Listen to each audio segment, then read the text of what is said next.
So the candle flickers. So I'm looking at this candle and it keeps flickering on and off, or just getting less and more light.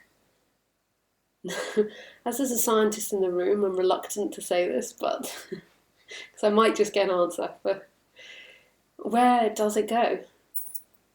It's flickering on, off, and there's the intellectual idea or the knowing that it's flickering on and off. But where exactly does the light go? In each instant that's seemingly moving past, where are all the things going to? Light, that flickering on and off is more obvious, say, than the drink, because the drink seems like it's a permanent thing at this moment. It doesn't seem to be changing, whereas the light keeps disappearing.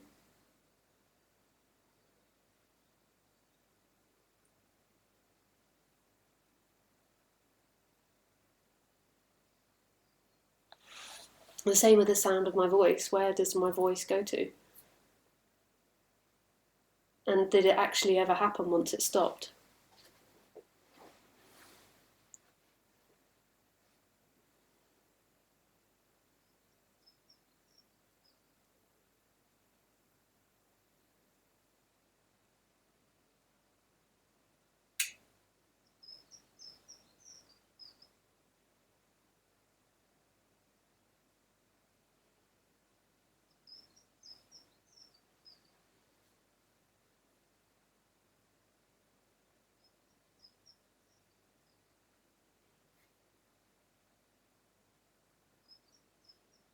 So equally like the sense of self, in each moment something pops up saying, I'm hearing Lisa, I'm watching Lisa, I'm experiencing Lisa. Where is that person coming from and where is it going? We are always assuming that the person's coming from the past. I've come from the past. So if I were to say, who are you, or why have you come here? You would describe the body coming from somewhere and sitting here, and why it got into non-duality or whatever. You'd describe something from the past, that it came from the past. It's kind of funny image when you say it like that, came from the past. It came from the past to be in this moment. So we see ourselves as something that's in the past and in tomorrow and in the future. Something that's arrived here and something that's going to leave here also. That's practical in comparison. So that's true in comparison. If you compare it to the environment that it's moving through, that's true. It's seemingly moving, well, it's not true, but it's relevant that it's moving through different environments. So it seems to be moving. You've moved from the street or from riding your bike or from the car and come into here, or you've moved from your home and come into this house. So it seems like you've moved through something and actually arrived somewhere. So it seems like you have actually moved through time. You've moved through space and time. Experientially, that's not the case. Experientially, it's always now, now, now, now. It's always this. There's nothing else but this. And in this comes up the remembering of the past and the idea of the future. So experientially, there's only ever this. And this is so instantaneous. And the less and less you are thinking about yourself in time, the more and more obvious the what's the right word? That's not quite right. Maybe like the stillness of this. Even though it seems to be moving, it's also incredibly still. It's never not this. And there's this emptiness here that I would suggest most people are spending their whole life trying to run away from. They're so scared of the emptiness of this and the meaninglessness of this. Those words have such negative association in English. I'm not sure about in Dutch. Maybe the Dutch like emptiness and... It's the same.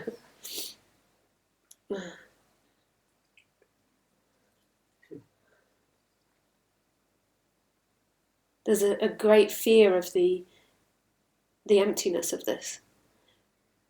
Because this is so...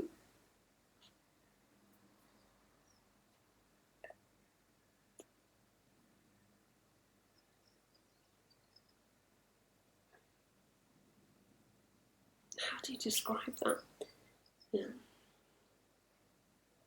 We can't put that into words. But we all maybe know that sense of fearing that this means nothing and that this is going nowhere, and that the person looks at it maybe as a fear of stuck in time or stuck with too much time. The person maybe fears that because it keeps imagining that it's got this for a certain amount of time to come or something.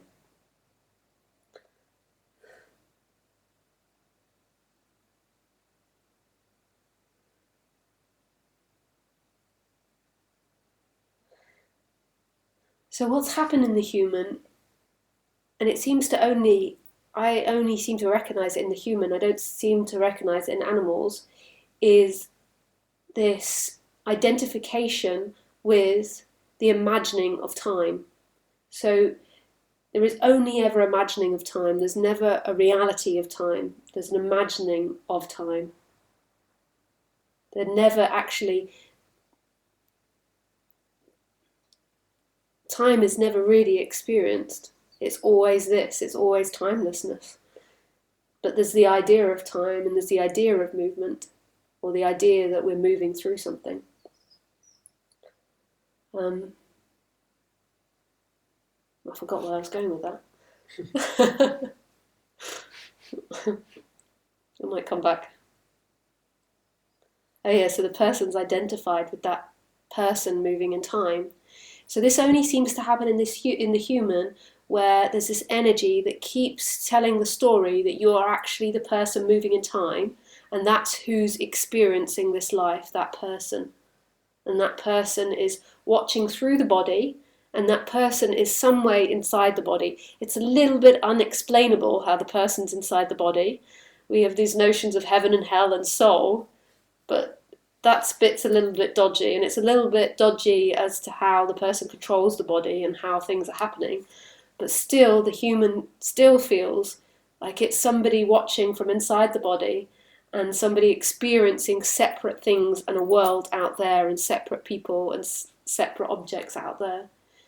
And it's in relationship with these objects, and it's moving through space, and it's moving through this world of separation. This doesn't seem to happen in the animals. I don't recognise it in the animals. It only seems to happen in the humans. And the only difference there seems to be is that humans have complicated thinking and the ability to describe time. Although there's not really time, there's this made-up idea of time, this language which has placed the movement of things and labelled it as time.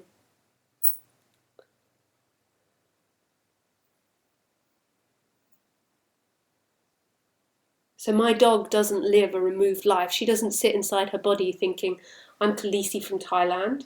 I've come here today from Lisa's bedroom, and I'm sitting here guarding the room and making sure that no one goes too close to Lisa because she's my chicken and she's my food.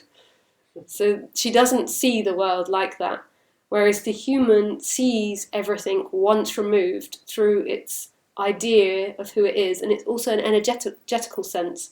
So if you feel like you're a guilty person, or just in this moment a guilty or bad person, there's kind of this energetic expression. Or if you feel like a wonderful person or a superior person, there's this energetic expression that feels like that's you, and you're watching through the body, or not even through the body. You are this separate thing, and you're everything that's happened to you since you were born, and your intelligence, your wealth, your situation, all these things. And the person feels like that's who's experiencing this life. The human feels that's who's experiencing this life.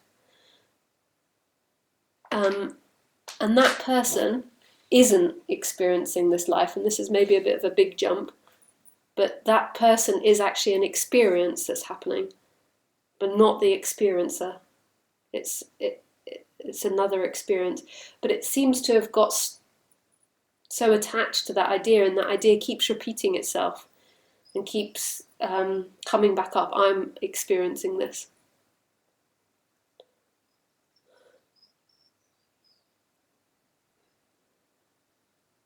So then we move to, well, who's experiencing this? And this is impossible to talk about, but we can point to it, but I can't directly tell you who is experiencing this. The best way, I think, is maybe everything or nothing. No thing or everything is experiencing this. And that's so radical, but insanely beautiful. And the more and more it seems, although it's not a time-based thing, but it seems to be a time-based thing, the more and more this is heard, and or the less and less the identity goes into the human, then everything wakes up again. Rather than it being a limited object that's watching, everything is experiencing. That's not something you can imagine, because how could you imagine everything? Because you'd have already limited it.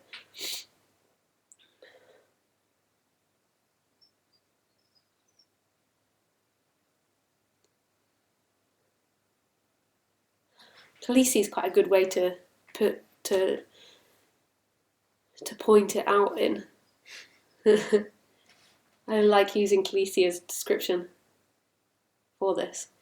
So Khaleesi doesn't have the ability to think that she's a body. She can't think like that. She can't imagine herself. She doesn't recognise herself in the mirror. This morning I caught her looking in the mirror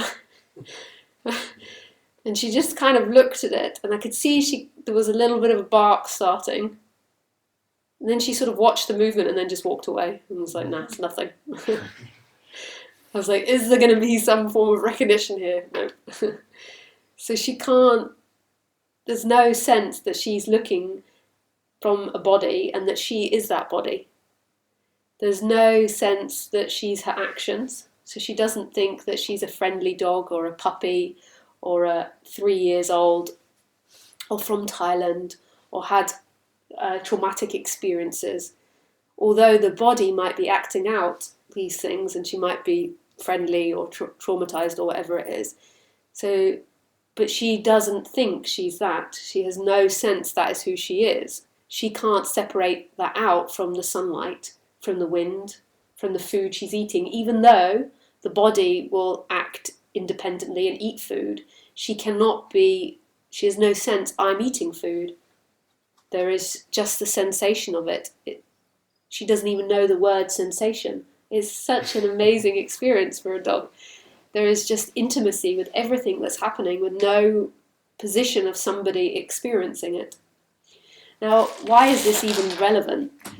Like, why even talk about it? And the reason that it's so relevant is the dog doesn't suffer. The dog doesn't take life personally. She doesn't get caught up in the idea that she's going to die, that she's got 10 years of life and that she's got to have the best life possible. She doesn't have the ability to identify herself as anything. So life just is simply happening for nobody in free fall.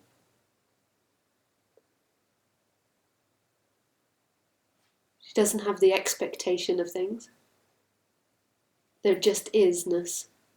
And energetically, the experience is, and this is known, but the person keeps looking in its limitations, is that everything is just appearing and disappearing. Even if she's growling at the door for like 2 hours or barking at the door because I've gone out and left her, even though she's repeating a pattern, the body's repeating a pattern, it's not happening to her. It's just happening. It's just reaction happening.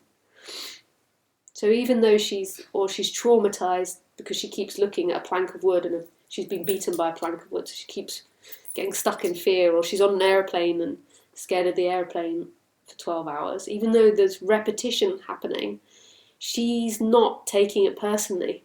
There's nobody that's experiencing it. It's happening in boundlessness.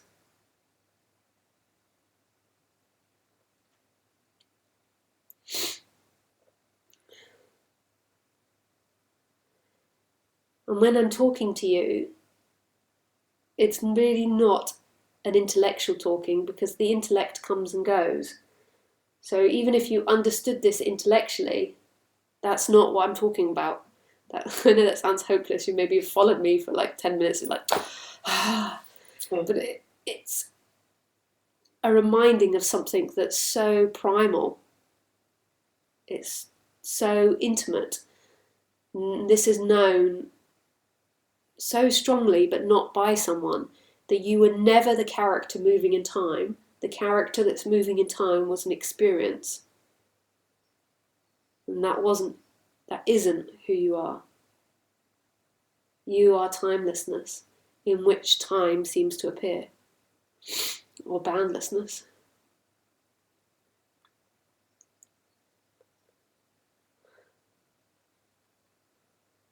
And there might be a sense of knowing this,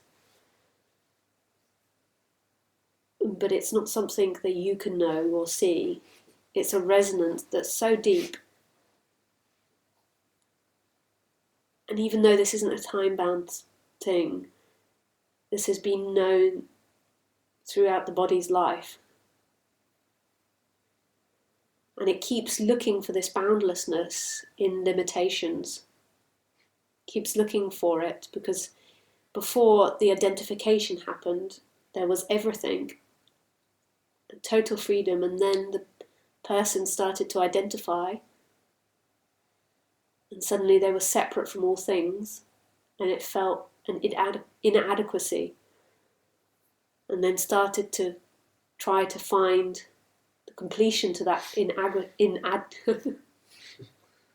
incompletion in objects and in things, in the mother's love, the father's love, the education, the success, the money. And these things are nice, and I'm not saying don't have them. That's not what we're saying. It's not about not having pleasure. It's just you won't find that completion that you're looking for in them. They're pleasure that comes and goes, and pleasure is really lovely. I'm not saying don't experience pleasure and go and live in a cave and no heating and never moving. That's not the idea of this. The idea of this is it, not an experience like that. And pleasure's part of it, but also pain's part of it as well. It's equal. It seems fair that it will be equal, more than likely, pleasure and pain.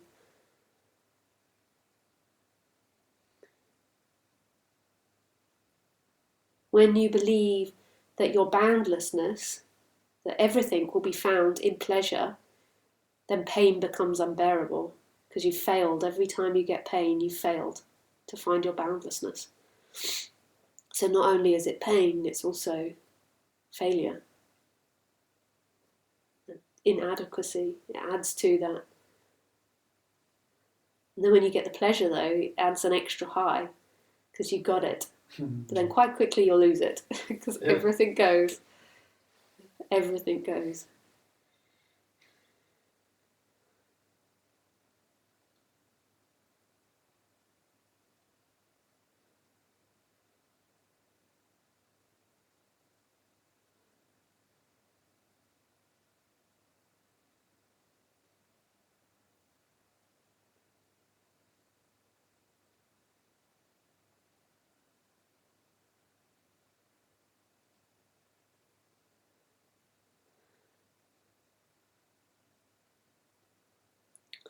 The base sense of the person is lack. And often people don't stay in this subject for very long, or seeming people, because that lack becomes really obvious. And then they run off to try and cover it again. Maybe spiritual practices or some form of comfort.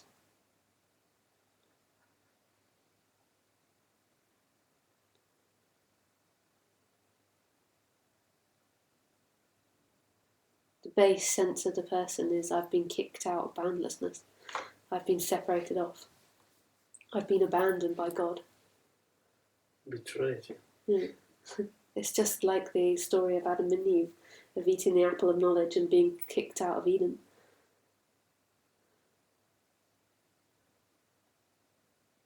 And you notice when you're in an argument with people, when you're arguing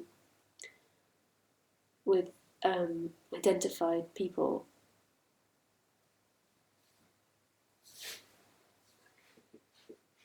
each person, both of the people that are arguing never feel like they're wrong. I don't know if you've noticed. So whoever you're arguing with, they never feel like they're wrong. They always think that you're wrong, and then they think that they're wrong.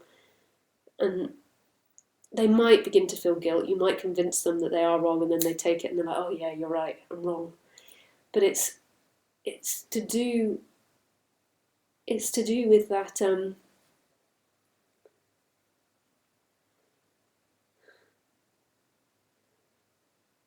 it's that sense of, you never asked to be kicked out of Eden. You never asked to be separate.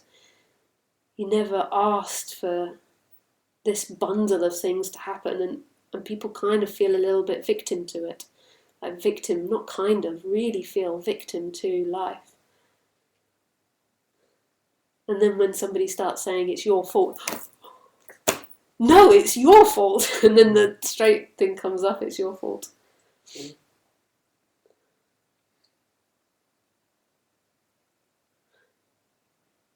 But it always interests me. I used to work with kids with emotional behavioural disorders, and a lot of them went in and out of prisons, and sometimes they even worked in prisons or school prisons kind of thing. And it always amazed me that deep down none of them really felt wrong. Even though they had tremendous guilt in some way, it's like you could see when they did something and someone would say, why did you do that, or something, you could see that there was a sense of, because I did.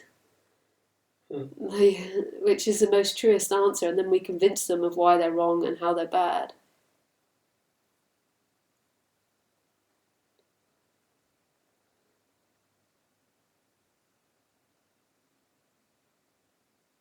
Everybody feels victim. The highest, what we would consider the worst abuser, which is most probably Hitler at the moment. I'm sure there's many more.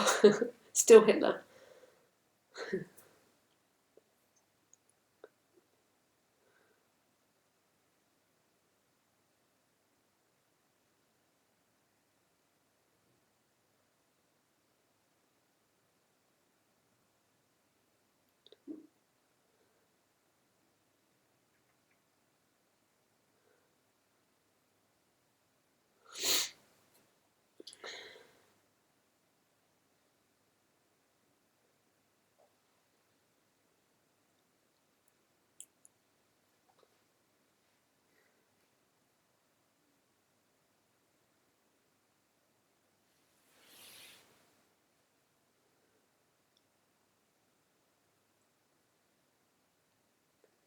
And out of everything that I've said, the intimacy of what is actually what's being talked about, even though I've seemingly given so many concepts. It really is about this, what's happening. There's no way out of it. If there's a discomfort, there's no way out of it. It is the discomfort. It is the longing.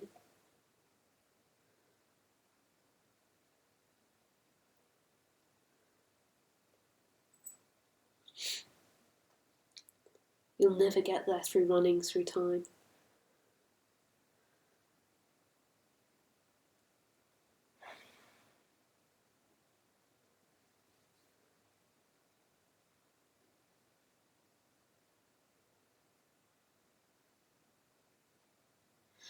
Lisa, can you say something about repeating thoughts, and especially thoughts that are annoying or fearful? Or... I think that a lot of the time, why there's too much emphasis on the thoughts. So thinking's a really natural process and something that's always going to happen. But if you have a sense that you'll find any sort of freedom in the thoughts, then there will be a focusing on the thoughts, and then they will become too important, and they become the center focus. Actually, what's the problem is that discomfort that comes with the thoughts, a sense of like tangledness in the chest or the torso or behind the eyes or something. It's that discomfort. And often people point out, in non-duality, we point out the thoughts, and as if that's actually the problem, but it's actually that sense that's happening to you. Mm-hmm. And then you look at the thoughts, and then there's a looking at the thoughts and then trying to control or manipulate the thoughts or change the thoughts. But basically, sometimes they say stay with the thought, but how? That would just be another thought. It doesn't work. No, it doesn't. And it would be a lot of effort and uncomfortable. But basically, what most people don't want to hear is if there's discomfort arising, then that's what's arising, period. That has to be the expression. Yeah. And if I was going to give any advice, I'd just say, go to bed, lay it out. Like, not that anyone can choose to do that, but there's nothing you could do to make it better. Even getting into bed's just a bit of an idea, but sometimes it's so uncomfortable. Just laying the body down is the most. Actually, even that's too uncomfortable sometimes for the person. Or sporting or something. When you were. Yeah, maybe sporting, maybe, but it's isn't. If there's discomfort, if there's suffering that comes on, then that's it. Like, the person cannot get out of it. The person sometimes will claim getting out of it. It'll be like, oh, okay, I've done this and it's got me out of it. But actually, it's a false victory. It really, it's there until it stops. Like everything, just like the sun. It looks so useless. So what? Repeating, the kind of nasty thoughts and the feelings, and over and over and over. It's useless from the perspective of the person, but in the grand scheme of things, we don't know what's happening. We don't know the flow of things. Yeah. But to the person that's watching, it's useless and it's uncomfortable, and the person doesn't want to experience that. But when have we ever known life to be any different from what it is? It's always as it is.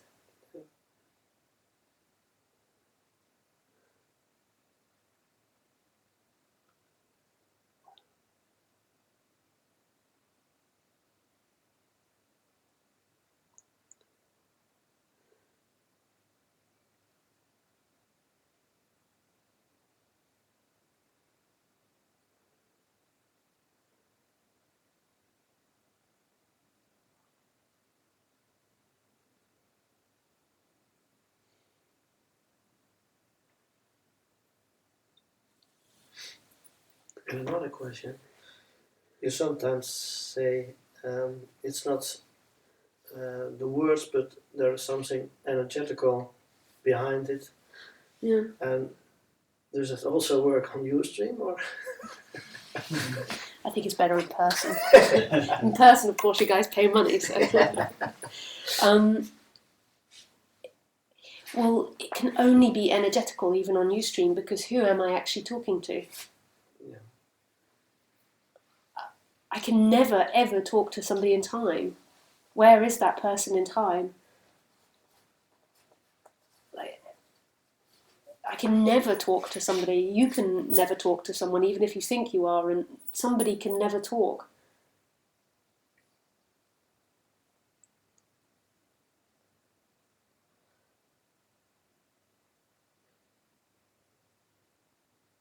The only thing that can be happening here is a resonance, a remembering, which isn't intellectual, of that stillness which you always are. And I know that this is quite abstract, but this flickering candle is like the fact that it's that's gone is so empty. The fact that that's gone. Every time the light disappears, it's total stillness. It's too abstract maybe to describe that.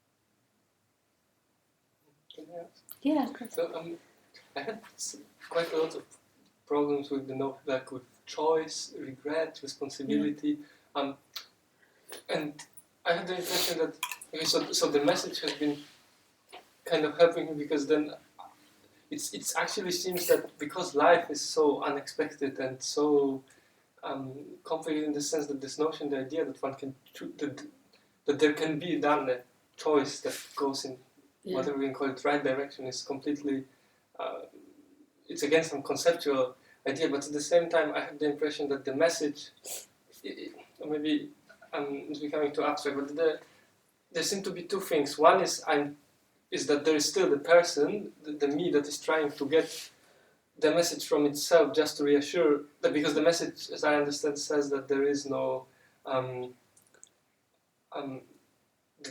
individual who makes a choice, and it's still the individual who gets this idea to kind of comfort itself that he didn't make the wrong choice because it was impossible to make another choice. And then there is the other thing which I understand, where it's kind of more on the energetic level recognized that actually that this whole me who makes a choice is completely illusory from more like the root level.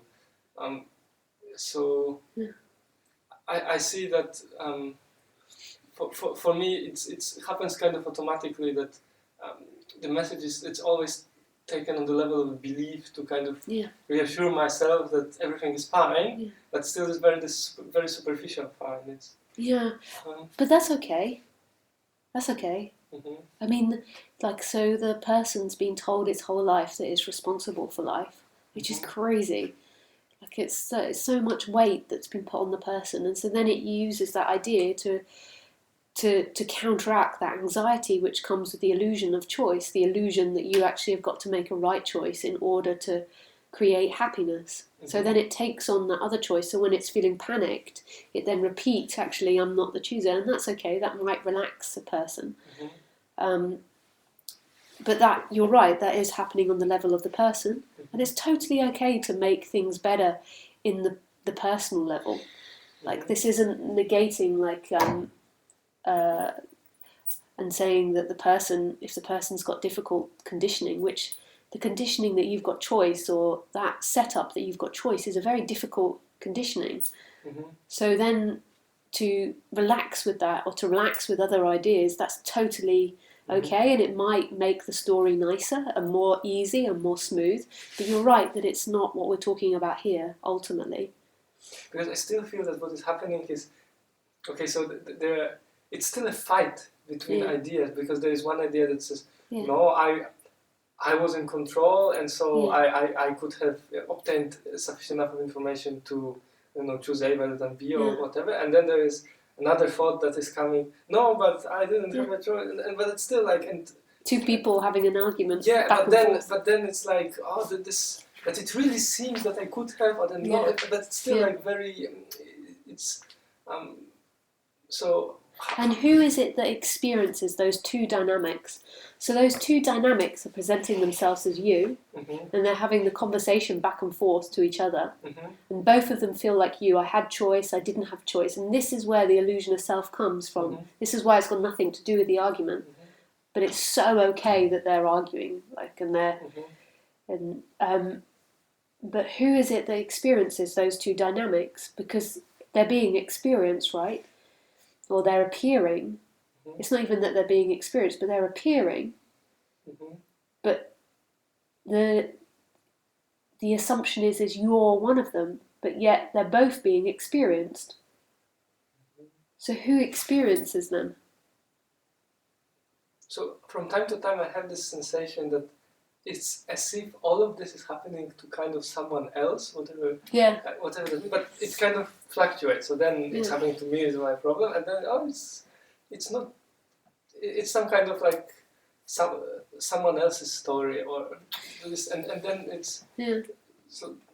Well, these are just the experiences. Yeah, Yeah. Uh-huh. But the whole time that all of that's happening, Mhm. it's all appearing. Mhm. It's not the experiencer. So that person, so those people that say, "Oh, it's happening to someone else. It's happening. It's not me." All of those are appearing, but they're not experiencing themselves. Mhm. They're experienced by whom? They can't be experiencing themselves. Mhm. They can't. They're an appearance happening, but they're not an experiencer. A thought isn't an experiencer. It's something that comes and goes. And there is this, with or without that thought. It seems to me that the experiencer comes with the idea of future purpose in that choice. I don't know, like. What do you mean?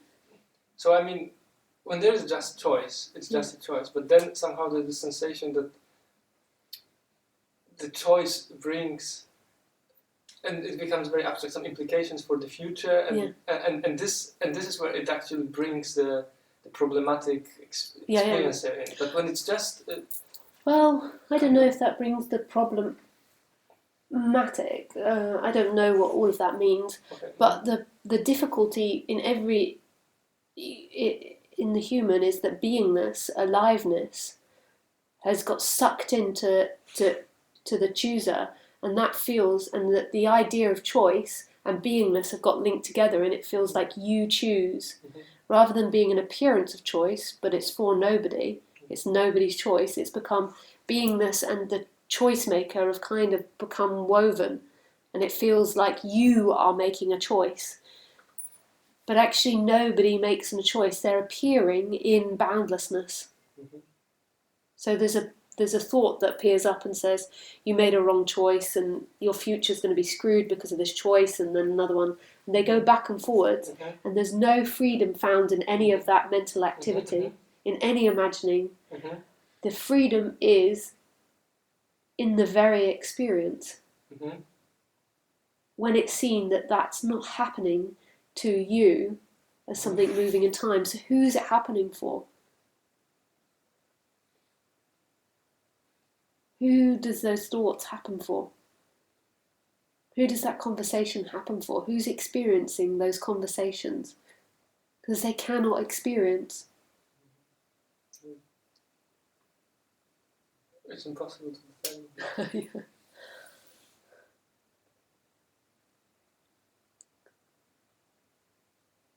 It feels like aliveness or beingness gets sucked into it, and it feels like you are the one choosing to move the attention to make a choice. And that's the lie. Because it also seems like that then this wide attention becomes like very, very narrow and confined, and it and kind needy. of sucks this aliveness away from, because it's very, like, this is the experience that is that, and that brings the contraction in the body because the attention is becoming so narrow. Yeah, you've narrowed and limited yourself to a particular thing, and it feels like a cage, an energetical cage.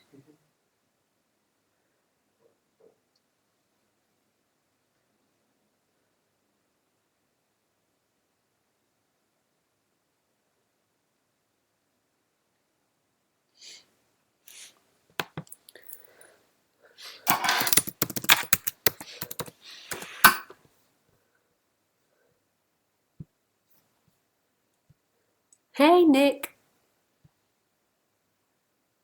Hey, Johan.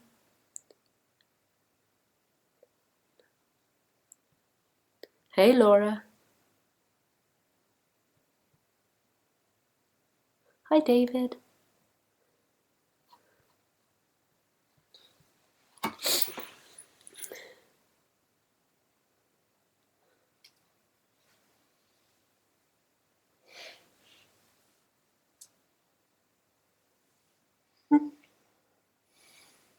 Hello. Hey, David.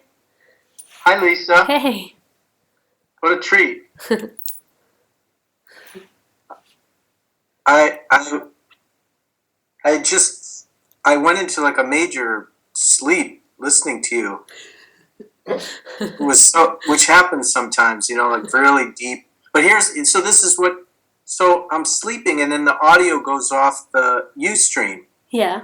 So I thought, well, I'm really relaxed. Should I get up and change it? And then Oh, you just need to turn the volume off Ustream. I believe I forgot that after all the 1,000 times I heard you tell people. And then I thought, well, if there's no one here, can I really decide to get up? And it was like, oh no, here we go. So that's kind of where my head has been at. Like what? And then I've been I have these wonderful experiences or senses, and seeing the me is just a thought, and then I can get really depressed, and then these thoughts are sort of very difficult. The whole thing turns into kind of I have to just forget the whole thing and get myself undepressed, and then so it's a little disorienting, and Yeah. so that's kind of where I've been at. Mm-hmm.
What would you like, David? Like, I don't mean just from me, I mean in life in general. Yeah. What would you like from me? Well,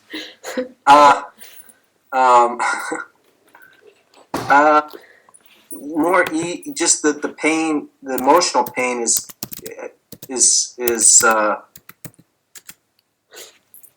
sort of escape from the pain, or there's a lack of motivation, and just feeling of ease, but there's also this, a lot of what what you were saying made just total sense. The sense of wanting truth, and then seeing that the me that I think I am is really very shallow and kind of so there's those, I'm sort of trying to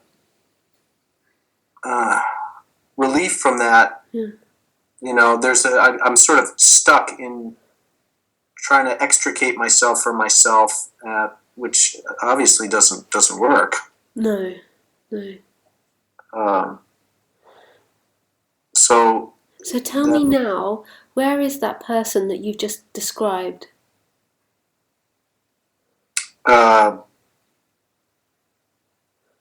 Fiction. Experientially, it's maybe like just sensations in my body. yeah. And are you sure that they're inside your body?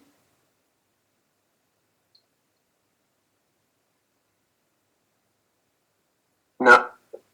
So there seems to be a sensation arising of a person that feels like it's come through time and it's had depression and it's had all these different experiences and it would like to have more peace. Mm-hmm. And that feels like the person that's speaking to Lisa now. And it feels like it's the sensation that's speaking to Lisa with all these different thoughts and energies. Right. But also it's just clear that it's just mishmash of all, one day up and the next day down, and sometimes insight, sometimes identification. Yeah.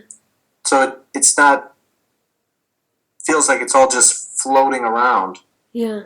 Yeah. Like it's like I don't really think, oh gosh, this is me, but the ideas are attached to painful feelings, and so it's like trying to get away from those painful feelings, and anyway, yeah, it's like an obsessive thing, and it seems like the best way to get away from the painful feelings is to de-identify, but that it's just like chasing my own tail, which doesn't exist. Yeah.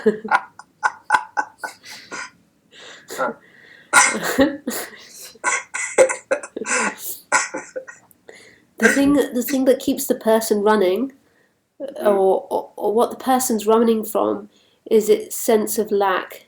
It feels not enough, and it's Right. always trying to complete that. Right. And it then tries to complete it in liberation, and its idea of liberation. Right. And it comes down to this sense of I'm not good enough. I've been abandoned by God. I've been kicked out of Eden. So then it goes on all these mad quests in time to seemingly fix this problem. And these quests can be fun. Mm-hmm. And they can seemingly take the body to lots of places. But they can also be disastrous and devastating as well, these quests. And then there seems to be a point where maybe there's been lots of experiences, or there seems to be a point where the person gets tired of trying to heal itself or trying to find something to complete it. And then this sense of lack becomes more apparent, and the discomfort becomes stronger because it can't find pain relief in the flow of things anymore. Mm-hmm. Mm-hmm. All the person is running from is its sense of I'm not enough. I've been separated from boundlessness, and I'm not enough. And there's no way out of that in time. Mm-hmm. You cannot escape it in time. Yeah. Yeah, that's my experience. Because the time is actually an illusion. The person that's moving in time is actually an illusion. And the freedom's what is. What is boundless and formless. Forms are only appearing in time. Space is only appearing in time. And you only appears in time. So no matter what you imagine, you having been depressed or happy now, or this happening, or release, and no matter what you imagine, it doesn't matter, because in that world there's no freedom. Mm-hmm. Mm-hmm. So right now, who listens to Lisa? Where's listening happening?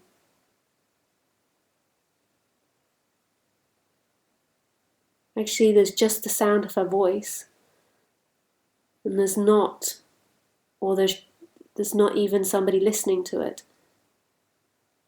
You are found in the very sounds, or aliveness is the very sounds of her voice. And it's not listening from something separate inside the body. There is sound happening, light happening, all these seeming things happening, but for no one. It's happening in boundlessness.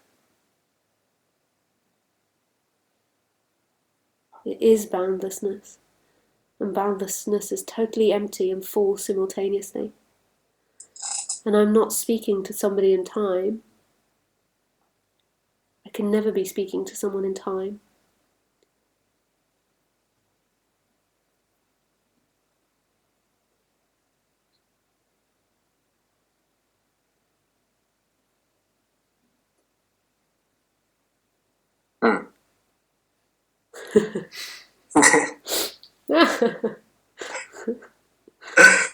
Yeah.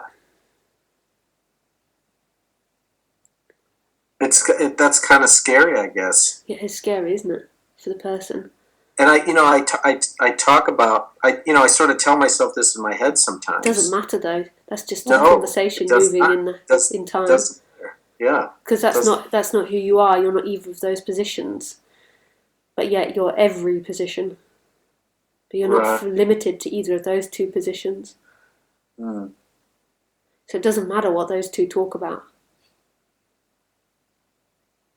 Oh. It That's funny. That's really funny. It might make it better, seemingly That's- sometimes in the character, in that movement. It might be relaxing, but it might also be devastating. But it really doesn't matter. Yeah. That's got nothing to do with freedom. Freedom is all appearances and no one appearance. Who, I know this is such an annoying question, and I ask all the time, but who hears the sound of Lisa's voice, my voice? I know we're separating out in language, mine and yours, but who's hearing it? Who sees the computer? So it's just this. It just is. And you are found in every appearance. It's all. You know yourself by the appearance, not because you're aware or someone's experiencing it. It's known by its appearances. All of them, though, not a particular appearance. For the human, though, they've got lost in the appearance of the story of the character. And that doesn't need to stop the story of the character. That's part of the experience, but it's not you. It's an experience that comes and goes. The character is not the experiencer.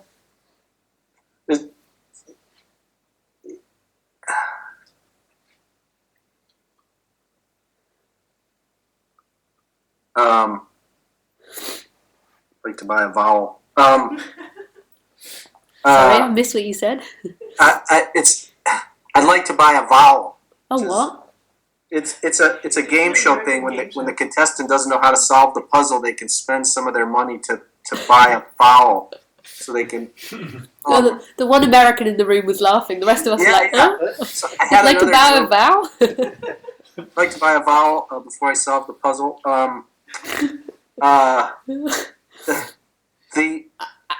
The person moving in time is never going to solve it. That's No, never exactly. been who you are. So let's say I'm getting the character's getting depressed and obsessing about solving the puzzle and telling himself you're never going to solve the puzzle. Yeah, and the problem comes from the energy being sucked into it. Right. Sucked in there, going, that's who I am. I'm somebody that's depressed. Right. So sometimes I just tell myself, all this that you don't listen to. Because it's it's all bullshit. Don't listen to that. Just go back to being a person. But it doesn't help, does it?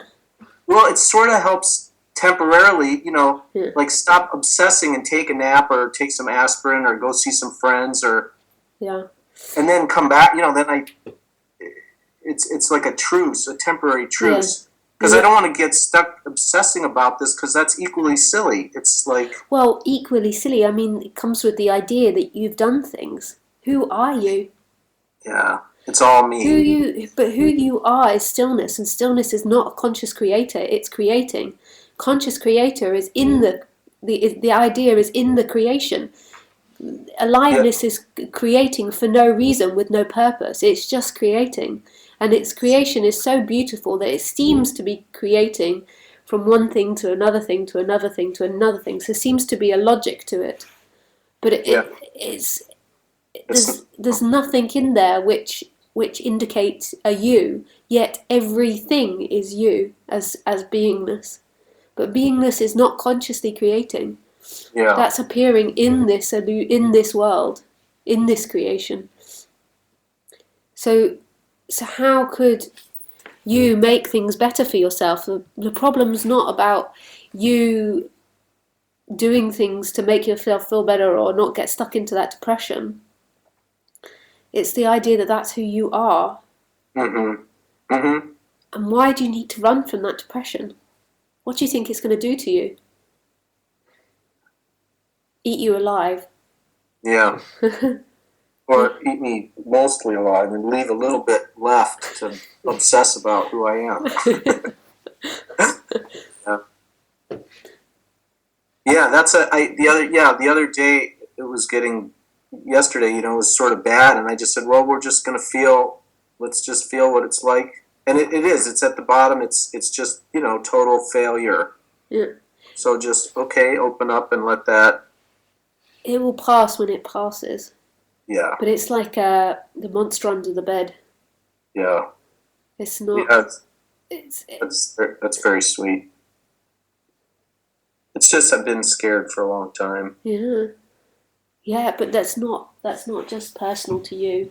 That's the No, same in all humans. I mean, look at us. The humans, the way they're running around. Look how yeah, quickly they're all going. Driving yeah, from here to there to here to there. Every second of every day is filled up to try and avoid themselves yeah. and what they And feel. right, It's not, it's just that some bodies just have to wake up from that. yeah, That's the way it goes. Some bodies has to express everything, but all bodies are like chickens running around, headless chickens. Mm. it's yeah, Even the ones that seem sorted, they deep right, down fear they're not. right. I had, you know, the other day was, you know, I really saw that this idea of me was just some very small sort of sensation, that it was just some sort of arbitrary physical sensation that was attached to all these memories, and it was really Yeah, exhilarating. yeah, And you know, and then I was talking about it with this friend of mine, and but there was still then attachment to the I that's figured that out, and then of course it all comes crashing down. It's like, wow. So it's like, should I just try to be cool and not open my, you know, it's like, it's really intense yeah, getting smacked down. yeah. Well, that might be how it feels, but maybe at some point you feel like you're being smacked up as well. You're like, woohoo, I got that, and then oh. But all of it's appearing in boundlessness. All of it is boundlessness, always. Yeah. Okay. You aren't that character that's getting smacked and slapped. Is there any, I try to recognize that. It doesn't help. No, it doesn't. Nothing helps. Nothing helps. The nothing in the form of things helps. The freedom is what is, always. Mm-hmm. You can't get out of it in time. Mm-hmm. You can't find home in time. Yeah. Okay. But if there's a practice, if the person in time feels like it wants to practice and feels like it wants to do something, there's nothing wrong with that. But that practice isn't going to lead you anywhere because there's nowhere to go in time. There's always just what's happening. But if the person really feels like it wants to do something, then sitting there and going, but it's pointless, it's pointless, it's pointless, is just another game. So does this? I mean, what we're doing, like talking to you, seems to help. That's where I get confused. Well, ultimately it can't because there's just this. There's just Right. what's happening. But seemingly what happens is there's this identification of person, and it feels like it's somebody moving through time, and it feels like the person's speaking, the person's hearing, the person's had a life, and then maybe in these talks that person dissolves a bit, and there's a knowing that who you are isn't found in past and future, Mm-hmm. and then just listening happens or just seeing happens. So it has to already be here the way it is. But maybe these talks, I mean, are a reminder for that, and there's a resonance happening.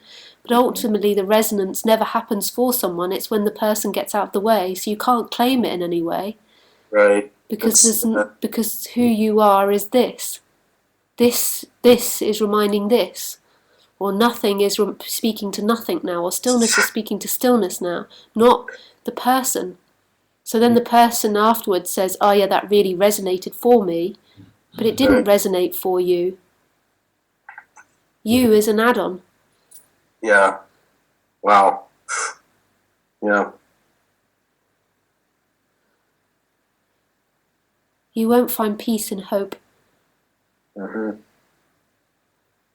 Yeah. Just gotta be brave, I guess. Or whatever appears. or whatever. Yeah, whatever. Yeah, whatever appears. Yeah.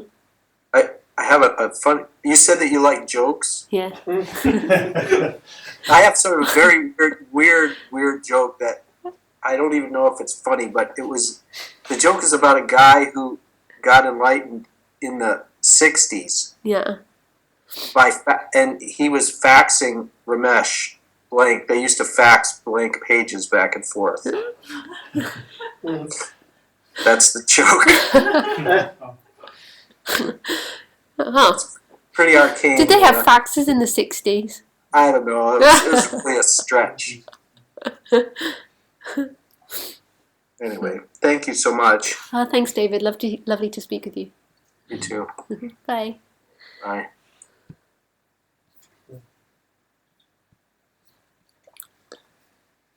Lisa, Yeah. does every question always come from the me dynamic? Or could a question Well, also be No, there isn't really a me dynamic. The me dynamic doesn't exist. It just, another appearance? yeah. So every question, everything that's appearing is coming from this. Where else could it come from? So now when you ask that question, maybe a thought arose and an energy arose saying it's my question or it's coming from time, but actually where does it come from but everything? Yeah. It just appears from everything. We don't even know where it appears, where a thought appears, or where speaking appears from. You're not looking from a body there. There's nobody looking there. Yeah. Nothing comes from anything then. So it never really comes from, it can't come from the past. And the me only exists in the past.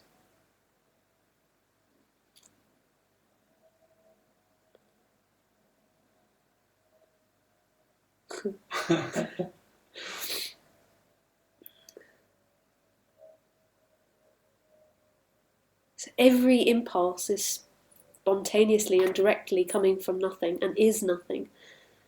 And that's where home is. But the person is always looking in time, in time, in time. Yeah. But even that person that's looking from time comes from nowhere. Doesn't even come from, it's not like it's emerging out, it just is from nowhere. Yeah.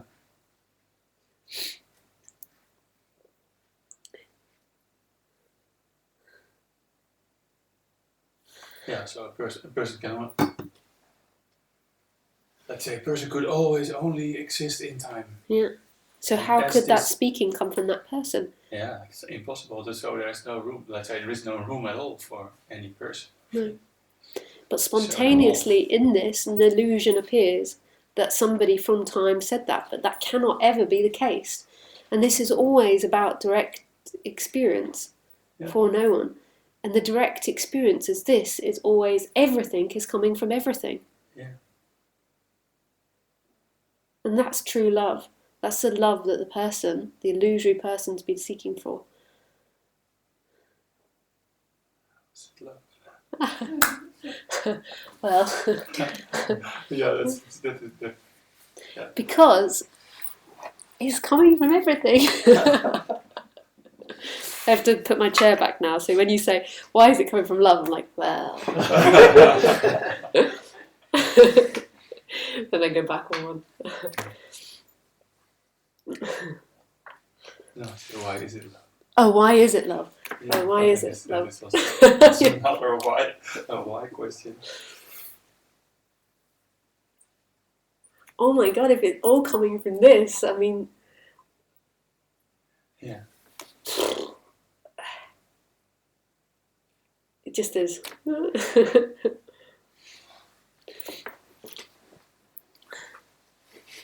Hello, Marcus. Life really has a joke. The worst reader in English sits on Skype twice a week and has to read out all these names in different languages. Hi, Johan. That's a lady's name. I don't know how to say that one at all, but hello.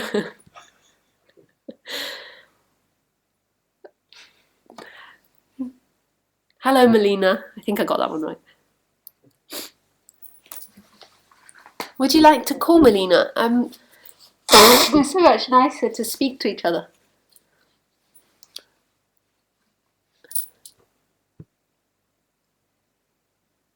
Hi, Owen.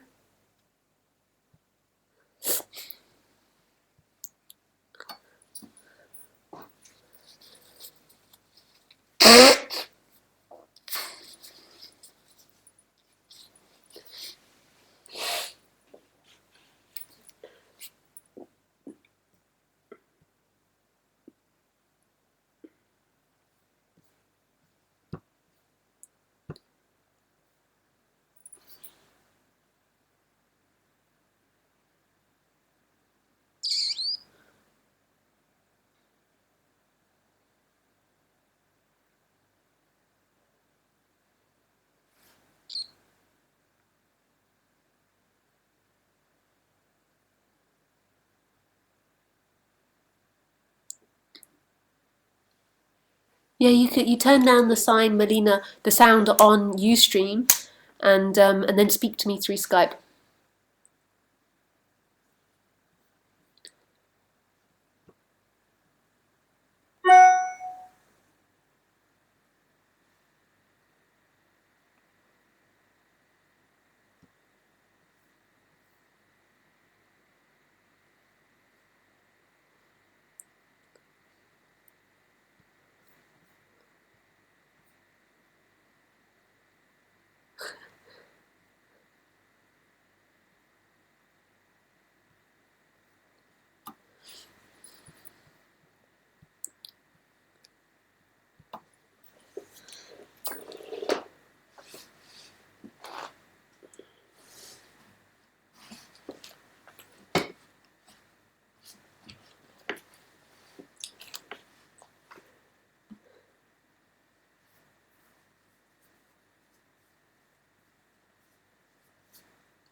Hi, Melina. Hello? Hello? Yeah, no. How does it work? Oh.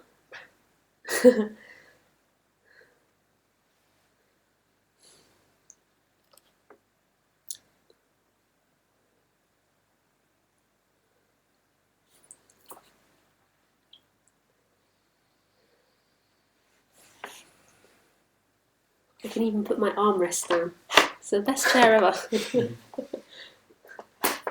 Oh. Oh. Hi, Melina. Hello? Yes. Hey! You've worked out. Oh, I see. No, You don't get to see me. You just get to hear me. Um, um,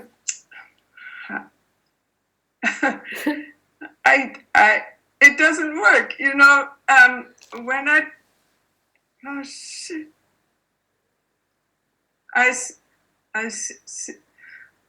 okay, wait. Now Ustream is gone. You can hear me? Yes. Oh, yes. perfect. That's it. That's all you need working. Okay, it works now because I just clicked Ustream away. Yeah. And do you see me? Yes, I see you. Oh, you were You getting do. confused because you had the Ustream.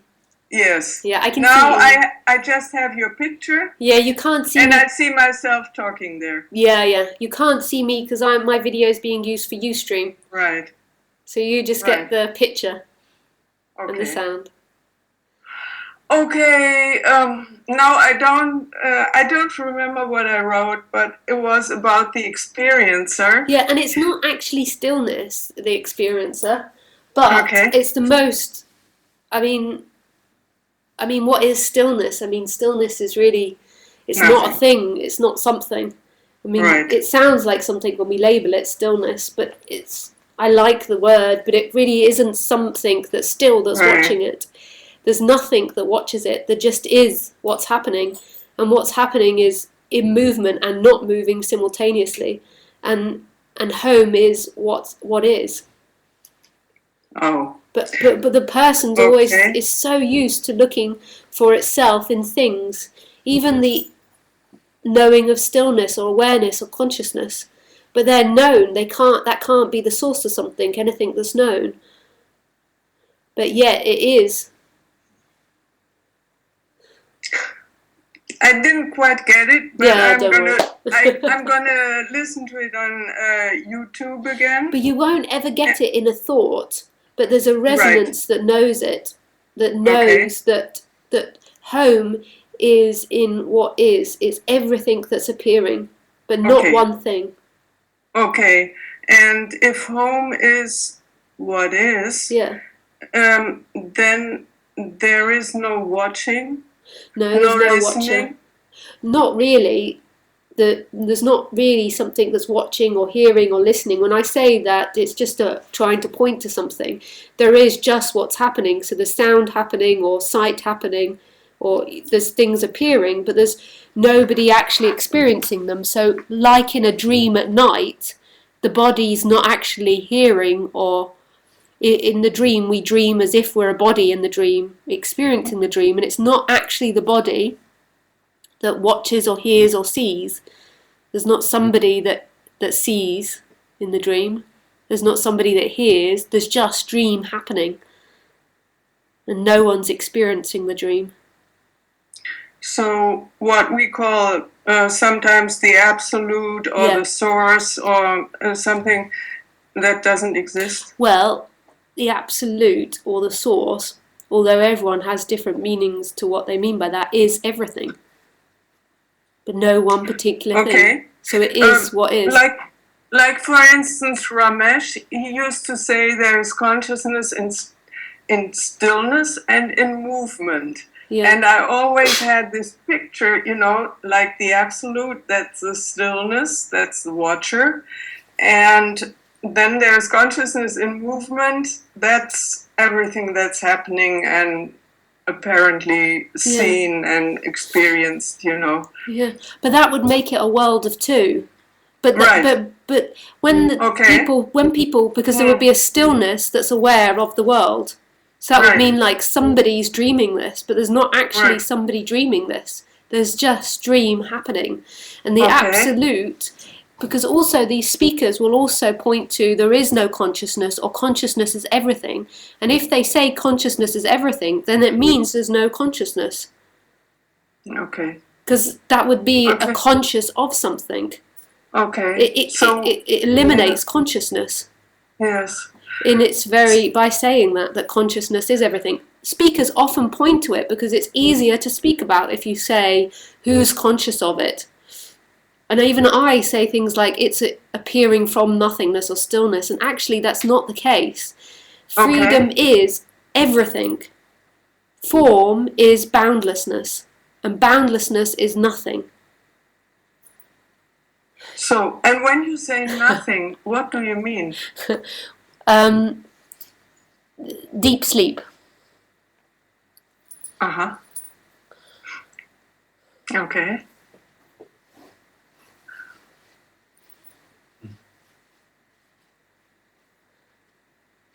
Isn't that crazy that deep sleep is happening right now? Well, there's everything appearing. Yeah, but then you have two. You know, you have this But it's happening. nothingness, But it's and you have this everything. everythingness. I know you seem to have two, but they're actually the same thing. It's so Right. instant. You know, It's this, so immediate that everything is totally and utterly empty. I always have this feeling that everything, that's something like a movie. You go in there and you cannot touch anything. No, because yeah, it just, that's your imagination though. So that can't be it. well, in order to imagine what everything is, it's like a virtual, it's like a picture which you cannot grasp, you know. Like, I think this is the table, but in reality there is no nothing. table, There's just particles, they say. Yeah, you and know. the particles are totally and utterly empty. Yes. And that deep sleep is happening now. That total void, that total emptiness is also happening now. But And it's creating. It's seemingly creating, but it is the creation. They're one and the same thing. yes, and the everything seems to have form, sound. Seems to, you know, yeah. But you can't. Form, sound, and you know, so it cannot be just nothing or Well, sleep. well, in this moment, right here, where are your forms? They appear only when I think about them. Yep. They don't exist if I don't think. But there's nothing wrong with thinking. That's what happens. That's what happens. And there's nothing wrong with labeling things. But actually, Right. there are no forms. There are no things. But we're so used to seeing the world through what we know. There aren't things happening here. There's endlessness. There's boundlessness, which is totally empty. There's nothing happening here. No. But there, you know, if I don't name them, you know, and no, there's no separate form. There's still these sensations, you know. No, that's gone into naming. There's this. Okay. There's right. this. Even though I might point to that sometimes, but there's this. Yeah. And it's totally empty. And that's all there is. It's like smoke. And that's all there is. Well, you make it sound small. No. I don't mean it small. But I'm just thinking, you know, that's what's called oneness. Yes. If there's only the emptiness. The oneness is what is. Today we were watching, I sound like I'm speaking in riddles. It's so simple. I'm so sorry. But today we were watching this Buddhist thing. This Buddhist teacher, and he chanted a little bit of the Heart Sutra, and the first line that he said, I might be saying it wrong, was all there is boundlessness, and form is boundlessness.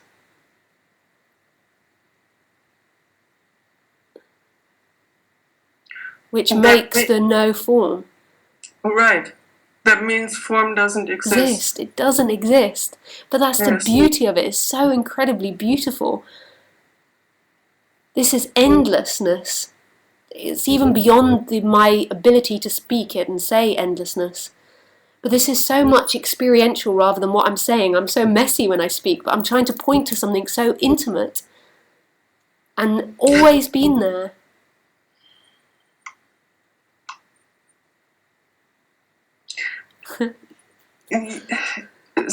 So it's not nothing and everything? No, not really, but that's the best we could say. Only nothing. Well, I mean, we could say that too, yes. It's only nothing, but our joy is actually the movement, the sounds, the, you know, all that. The language, you know, like all these stories, fantasies, you know. That's part of it. That's part of the appearances. Right. That's part of it. But the appearances don't exist. They don't exist and they don't mean anything. But that's part of this what's happening. they don't mean anything. That's what I also feel. They don't mean anything, Nothing. you know. But they exist They s- somehow. This is happening. You know what I'm always thinking about? The Gospel of St. John, Yeah. the beginning. In the beginning was the Word, or Logos, the Yeah. Word. And the Word was with God, and the Word was God. And everything was made by it, and nothing was made without the Word. And so I always had this, you know, the Word is not something that has a substance.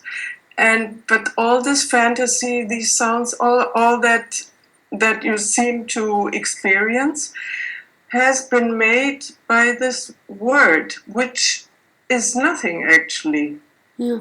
That's a story I've created for myself to, you know. But it's sweet. It's sweet.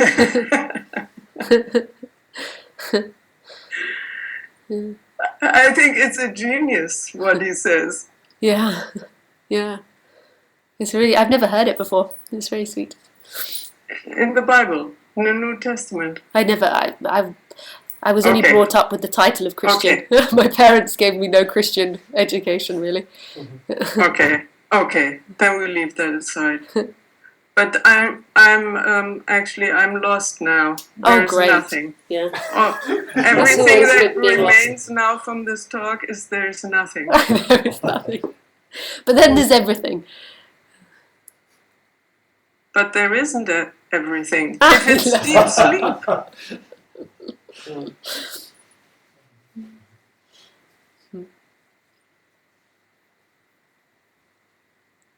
You said, I heard this interview, Buddha at the gas pump. Yeah. There you said, and then one day everything was so bright and gleaming and, you know. Yeah. So there was something. Well, in the stories. In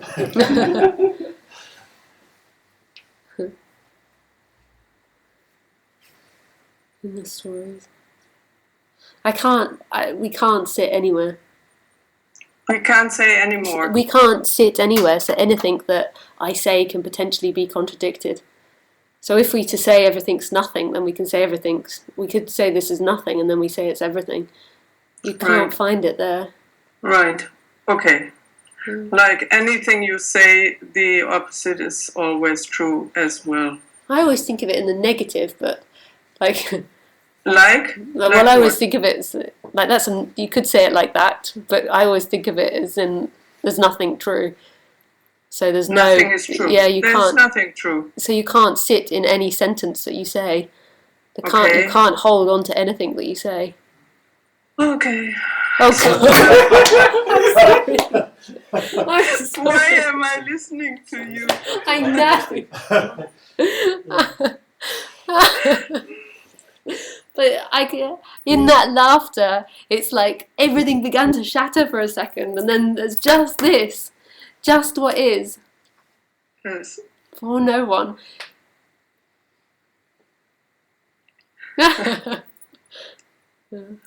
Yes, why am I listening to you?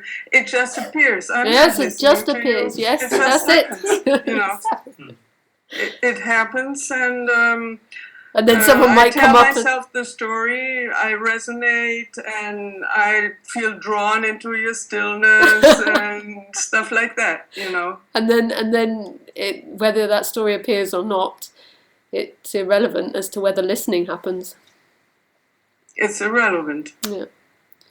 I stopped listening to all these things and reading them after a retreat with a residential with Tony Parsons, like 5 years ago.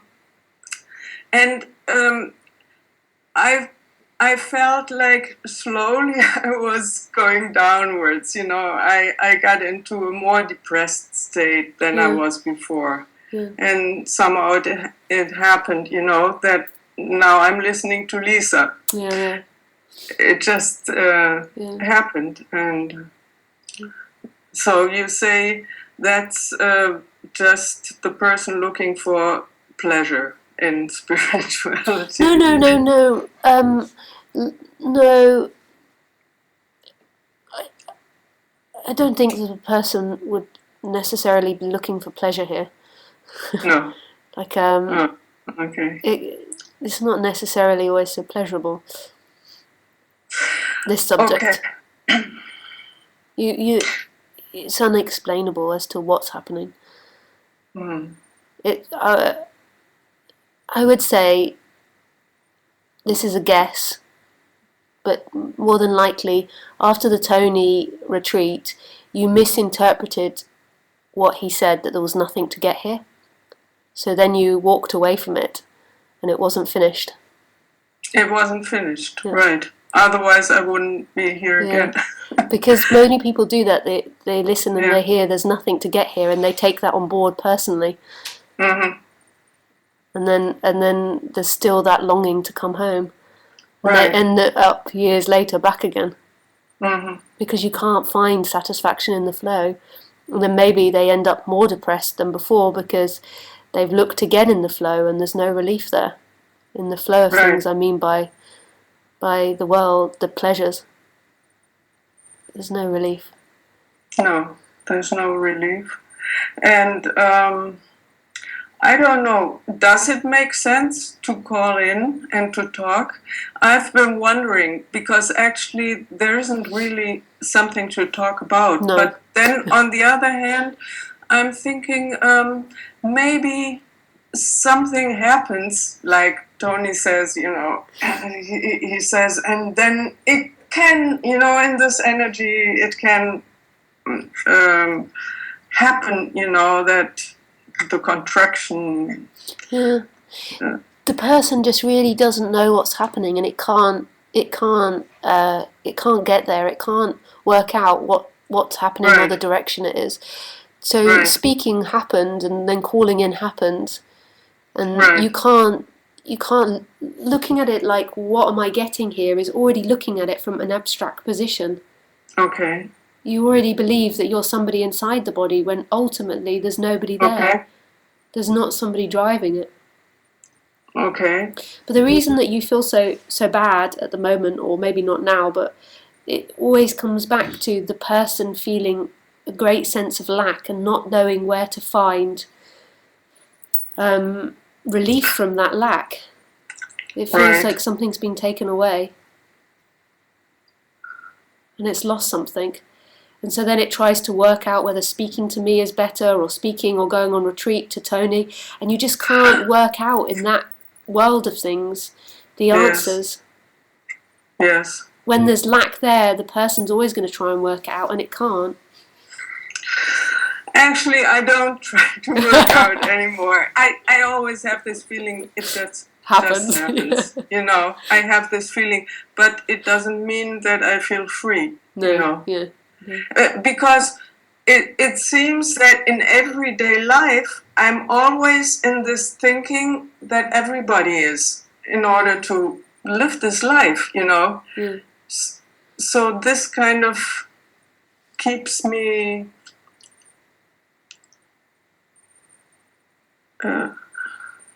it keeps me in this type of thinking instead of feeling free. Yeah. Is it like that? Yeah, I can understand what you mean by the other people. Okay. Okay. Thank you so much, Lisa. Thank you. I'm great. We connected, and we'll see what happens. Yeah. Nice to speak to you. Okay. Bye. Bye-bye.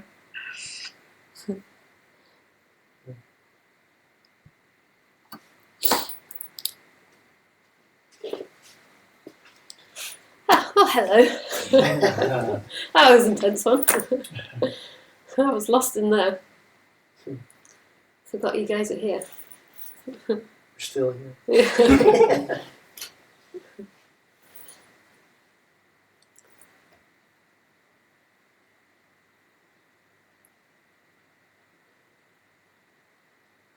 So the 2 hours seems to have passed and nothing's happened. What happened?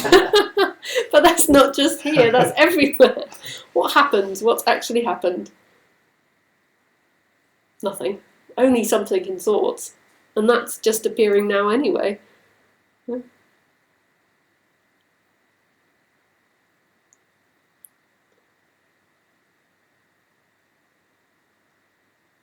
You said something about forms. There are no forms. No! Isn't that great? What do you mean by that? I know, it's so... Well, when the person feels like they're there, then there's separate forms out here. Mhm. But as that person stops hearing, stops seeing, and stops listening, so that person moving in time, then there's just what is, and there's not a divide, there's not space anymore between forms. Okay. Okay. That's, you can't grab that with your mind. I guess that's only seen when it's seen. Well, it's not even, it always is. It just is. Yeah, but Where's looking now? I always think in this body. Yeah, that's the lie. That's the lie, but it seems so. Is that experiential? Yeah, when I go over to that corner, then the observation is from out that corner. And But now, you think that that body's gone round to that corner and that looking's coming from there, but that's only a thought, which is seemingly common an energetical experience of I'm looking from in here. But actually, where does looking start and stop? Where do you start seeing something and end seeing it? At what point?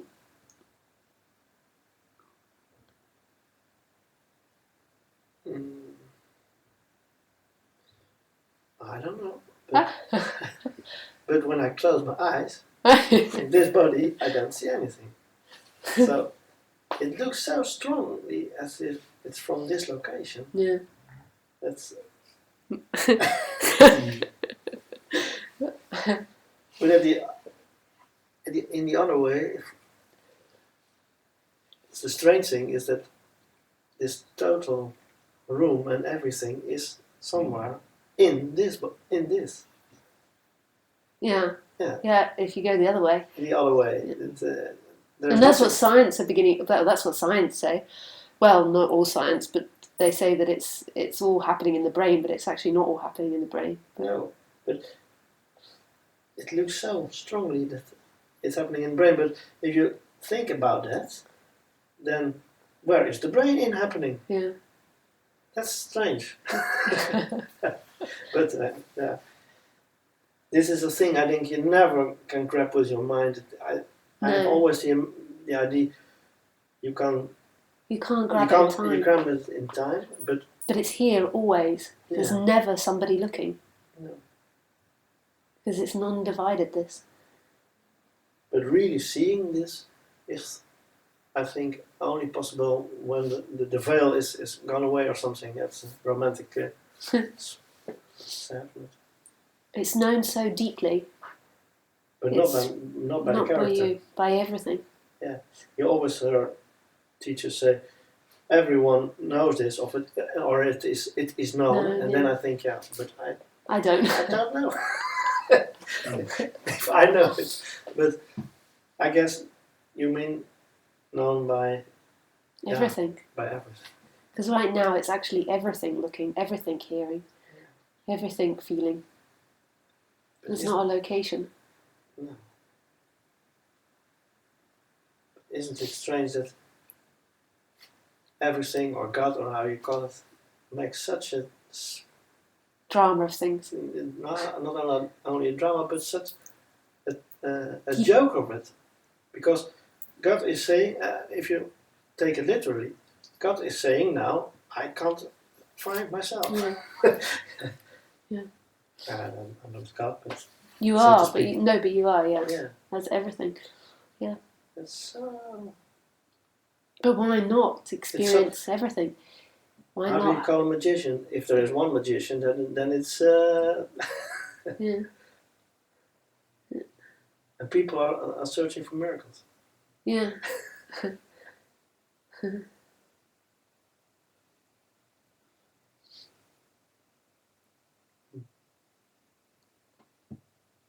And this the only thing. Where is my bone?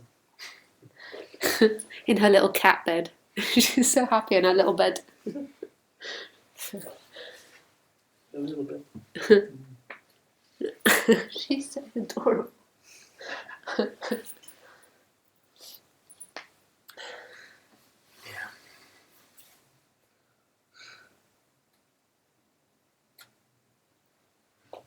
What's happening, sweetie?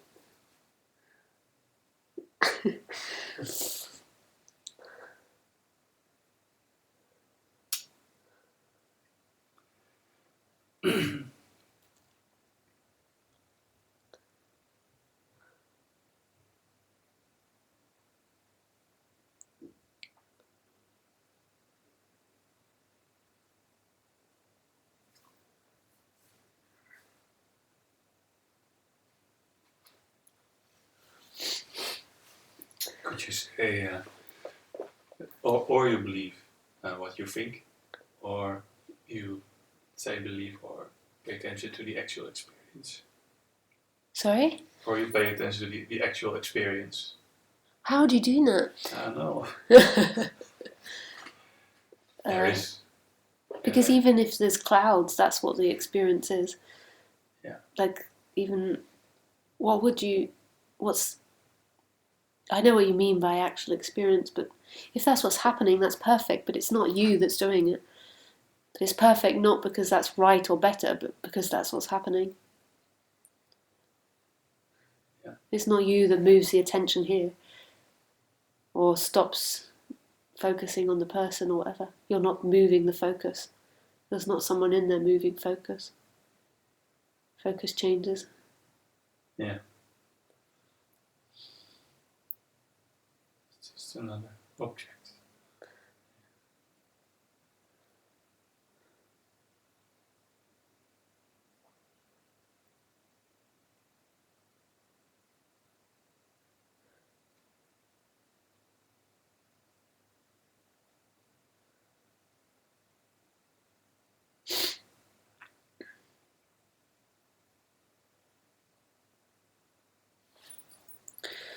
Well, that's time.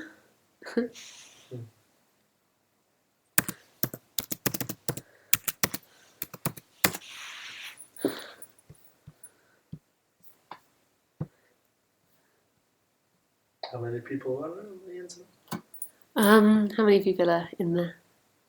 There's 62 now. 62. Worldwide. Yeah. Raman says, thanks for mentioning it. I think he means being drunk last night. And again, Raman. It's not good to say something like that to me. Because then it reminds me. Seeing seems to happen through the eyes, but what about out of the bodily experience? What about out of body experiences? They're no different from everything else. There's no out of body. That's never really the body that's experiencing it. So grateful you're sharing. Thank you. Thank you, Isabel. Nice, sweetie. Hi, Phyllis. Okay, guys. Thanks very much. I'll see you on Wednesday at 8 p.m. Dutch time. Okay. Thank you. Bye.